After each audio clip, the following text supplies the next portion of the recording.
Hello friends, welcome back to my channel फैक्शन मीन हिंदी। और मैं वर्षा स्वागत करती हूँ आपका अपने चैनल में। तो फ्रेंड्स, आज हम बात करने वाले हैं आँख के पर्दे की सूजन के बारे में। आँख की पर्दे में जो सूजन हो जाती है उसे मेडिकल भाषा में इडीमा कहते हैं, मैक्युलर इडीमा। तो ये आँख की काफ़ी सारी तकलीफ़ देती है और इसका जल्द से जल्द ट्रीटमेंट कराना बहुत ज़्यादा ज़रूरी होता है, नहीं तो कई सारी प्रॉब्लम्स हो सकती हैं, आपकी आँखों की रोशनी भी जा सकती है। तो ज़रूरी है कि यदि आपको इसके बारे में जानकारी हो तो आप इसका तुरंत इलाज करा लें। तो वीडियो अच्छी लगे तो वीडियो को लाइक, शेयर एंड हमारे चैनल को सब्सक्राइब कर सकते हैं। रेटिना के केंद्र में होने वाला भाग जिसे मैक्यूला कहा जाता है, जिसमें फ्लूइड भरा रहता है, तरल पदार्थ रहता है। रेटिना हमारी आँख का सबसे महत्वपूर्ण भाग होता है, जो कि कोशिकाओं की संवेदनशील एक परत से ढका रहता है। जिसे और मैक्यूलर रेटिना का उस भाग में जब हम जिससे हम वस्तुएं और रंगों की पहचान करते हैं, देखने में सहायता करता है। और ये रेटिना का जो लिक्विड होता है वो पदार्थ में अधिक हो जाता है, जिसकी वजह से सूजन हो जाती है, तो इसे हम इडीमा कहते हैं। तो मैक्यूलर इडीमा की समस्या हो जाने पर आपको कुछ सिम्टम्स दिखाई देते हैं और इसका उपचार न कराया जाए तो आप आँखों की रोशनी को हमेशा के लिए खो भी सकते हैं। तो ये दृष्टि संबंधी गंभीर समस्या है, तो इसका इलाज कराना बहुत ज़्यादा ज़रूरी हो जाता है। तो आज इसके सिम्टम्स की अब हम बात कर लेते हैं। तो शुरुआत में मैक्यूलर एडिमा का कोई सिम्टम आपको दिखाई नहीं देता है, ना ही इसके कारण से आँख में दर्द या सूजन होती है। और आपकी ब्लड की जो नलिकाएं होती हैं वो ब्लॉकेज होने लगती हैं, जिसके कारण से आपको चीज़ें धुंधली दिखाई देने लगती है।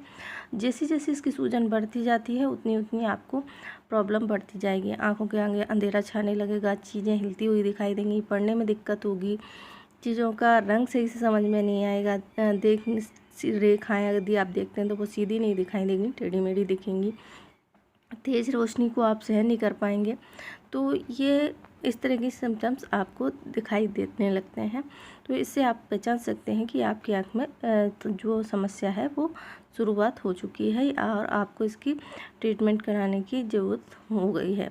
तो जो इसके होने के कारण हो सकते हैं, जैसे आपकी ब्लड की जो नसें हैं उनमें रुकावट आ जाए, एज के कारण भी हो सकती है, हेरिडिटी के कारण हो सकती है, आँख में ट्यूमर हो या मैक्यूलर में छेद हो जाए, या कोई दवाई के साइड इफ़ेक्ट्स भी की वजह से भी ये प्रॉब्लम हो जाती है, रेडिएशन की वजह से हो जाती है, या फिर आँख में चोट लग जाए, सर्जरी हुई हो, या फिर मोतियाबिंद की या ग्लूकोमा या रेटिना से रिलेटेड कोई भी डिसीज़ हो सकती है। तो अब हम बात कर लेते हैं इसकी जांच कैसे करते हैं डॉक्टर। तो इसकी जांच होती है विजुअल एक्यूटी टेस्ट से। मैक्यूलर एडिमा के कारण दृष्टि को हानि होती है, तो इसके लिए ये विजुअल एक्यूटी टेस्ट किया जाता है। दूसरा होता है optical coherence tomography. Optical coherence tomography रोशनी और कैमरे का इस्तेमाल करके उसकी मोटाई को नापने के लिए किया जाता है, जिससे उसकी सूजन का पता लगाया जाता है। थर्ड होती है एस्मलर ग्रिड। एस्मलर ग्रिड जो आपकी देखने की पावर है उसमें जो भी आपका चेंजेस हुआ है उसको नापने के लिए, इसका विज़न को देखने के लिए सेंट्रल विजन नापा जाता है। नेक्स्ट होता है डायलेट आई एग्ज़ाम। तो इसमें पूरे रेटिना की जांच की जाती है और लीकेज करने वाली रक्त वेसल्स की। तो अगर इसमें कोई सिस्ट है तो उसका भी पता लगा सकते हैं। फ्लोरोसिन एंजियोग्राफी कर सकते हैं, जिसमें रेटिना की फ़ोटो ली जाती है। ये टेस्ट नेत्र रोग विशेषज्ञ करते हैं और रेटिना को नुकसान पहुंचाने के क्या नुकसान पहुंचा इसका पता करते हैं।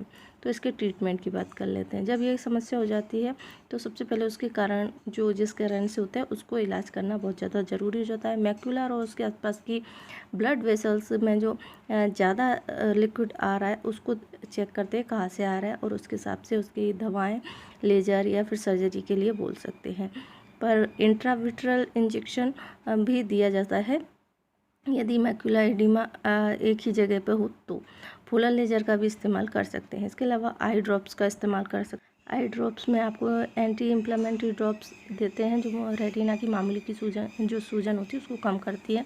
इसके बाद डॉक्टर आपकी सर्जरी कर सकते हैं और बाद में भी रेगुलर इसको डालने के लिए दे सकते हैं। इससे मैक्युलर एडिमा की आशंका कम हो जाती है।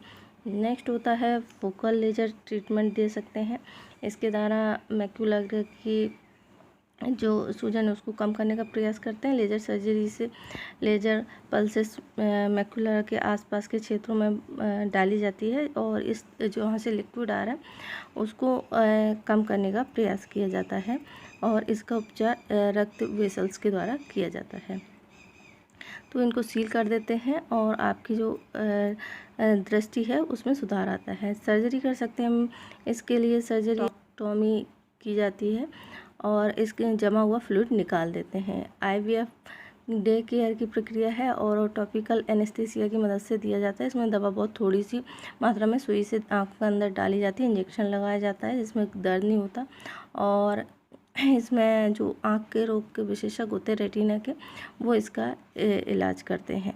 तो इसको बढ़ने के लिए रोकने के लिए आपको संतुलित जीवन शैली अपनानी चाहिए। अपने ब्लड और शुगर का ध्यान रखें, उन्हें नियमित रखें, उनका ज़्यादा ऊपर नीचे ना होने दें।